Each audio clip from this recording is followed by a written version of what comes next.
There is a very important statistic which many Indians may not be aware of. India has 16% of the world's population, but only 4% of the natural reserves. So it's a very lopsided equation. US has a completely different equation. They have 16% of the natural reserves, but only 4% of the world's population. Now, given that we have much smaller percentage of natural water reserves, we have to be very conservative in how we use water. And we have to be fairly innovative how we use water.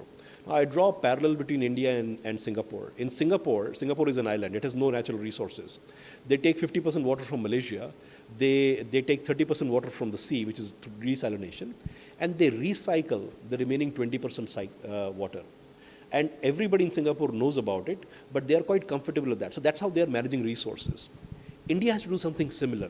So I think it's high time that India allows people, and not only allows, propagates and supports organization and people at large to start recycling and reusing the water.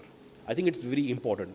We can do desalination, it's very expensive right now because we have a large coastline of 6,100 kilometers. We can do desalination, that will happen at some point of time. We can always create reservoirs, and if water gods are merciful, we may have a good monsoon. But those are all external factors.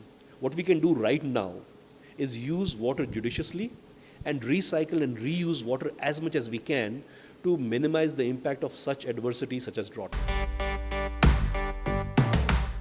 The biggest achievement which we have been able to create in the last 10 years is to not only create an organization which is sustainable, but create an industry.